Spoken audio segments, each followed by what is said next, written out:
지금 김종혁 전 최고에게 이렇게 극단적인 어떤 결정을 하면 뭐 극단적이라는 표현은 마음에 안 드는 것 같은 빼겠습니다.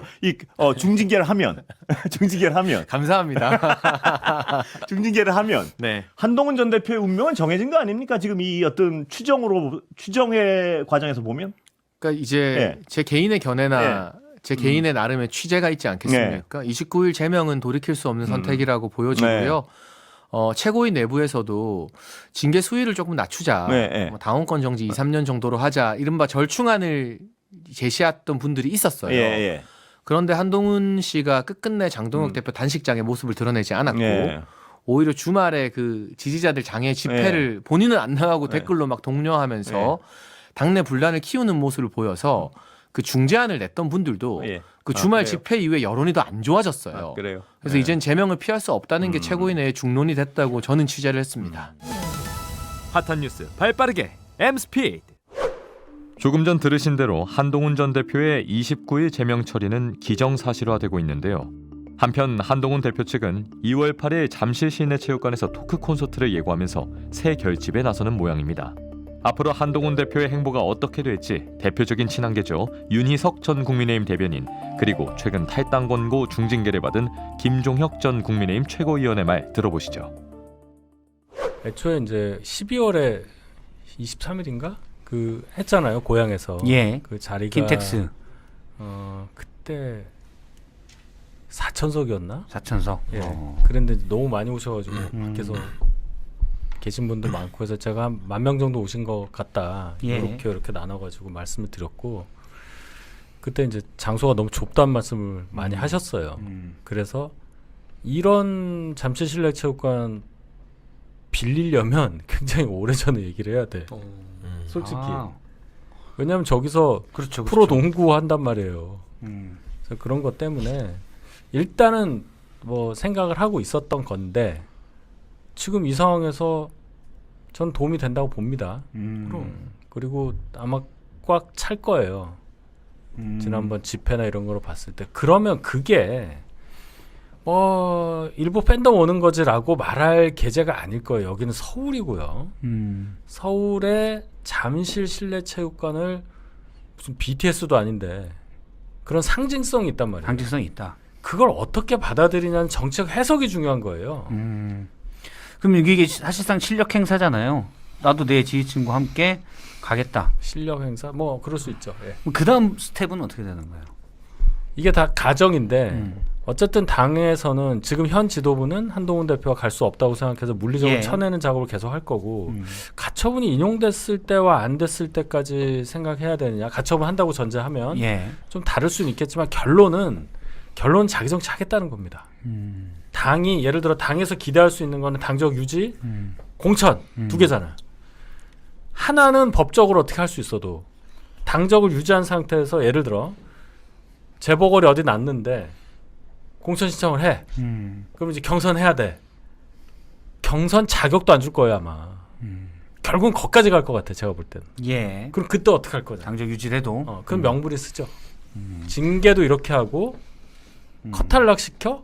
그럼 이제 결행할 수밖에 없는 거지. 그때는 주체적으로 나갈 수밖에 없어요. 일단 내가 제명이 되고 난 다음에 그 일정들을 또 잡아야 되겠죠. 그러니까 그 지금 이제 서울에서의 토크 콘서트를 하잖아요 이번에. 그럼 이제 또 지방 같은 데를 돌 수도 있는 거니까 지방에 가서 지난번에 지방 순회하면서 거기서 이제 그 예를 들면 소상공인들이라든가 배달하는 뭐 그 치킨집이라든가 이런 것들을 보면서 여러 가지 법안들도 만들어내고 막 그랬었잖아요.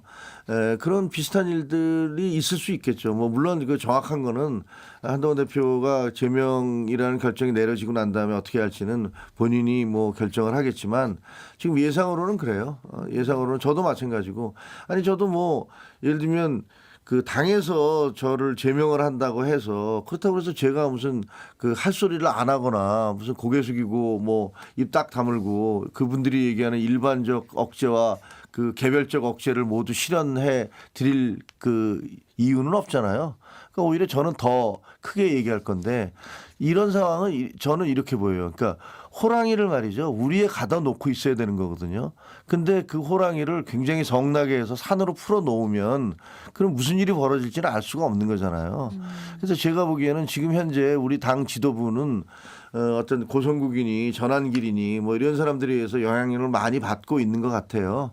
받으면서 그분들에 의해서 그분들이 원하는 대로 뭐 판을 좀 짜가려고 하는 게 아닌가라는 의구심이 드는데 그러다 보니까 부정선거와 계몽령을 지지하는 두 사람을 윤리위원장, 다무감사위원장을 앉혀놓고 거기에 반대하는 목소리를 해왔던 한도표나 저나 이런 사람들 쳐내는 것 같아요. 근데 글쎄 그게 얼마나 성공적일까. 저는 당이 굉장히 시끄러워질 거라고 생각을 합니다. 근데 토크 콘서트 하는 건 어떻게 생각하세요? 토크 콘서트 저는 이제 사실 토크 콘서트가 언제 잡았는지 모르겠는데 사실 저는 장소의 주목이에요. 6월 8일 날. 잠실 실내체육관. 거기가 대략 한 2만 명 꽉 채우면 들어가거든요.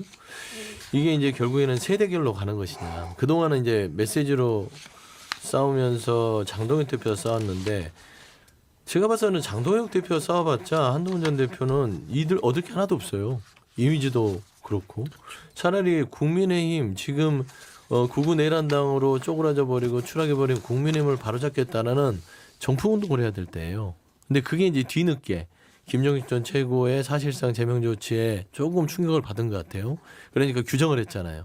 국민의힘은 불법개혁을 저질렀다. 불법개혁을 저질렀다는 건 당신들은 내란당이다. 거기에 내란 독재당이다. 이걸 찍었어요. 그냥 말로만 싸우면 아무 충격파가 없는데 지난번에 토요일 날 이제 그런 제명 처리 조치할 때 꽤 많이 왔다고 하더라고요.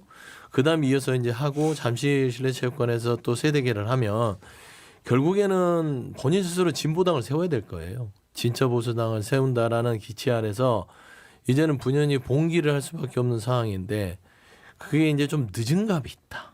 진즉 좀 하지. 왜냐하면 이 진즉 안 하니까 선의 피해자들이 생기지 않습니까? 그래서 저는 그런 부분에서 늦었지만 국민의힘은 결국 지방선거는 포기했다. 이런 상황에서 지방선거 치르겠습니까? 당내에서 서로 싸우고 있는데 민주당하고 싸우지도 못하고 뭐 본인들끼리만 싸우고 있어서 저는 사실상 참 뭐라고 해야 되죠? 표정 관리가 잘 안 됩니다.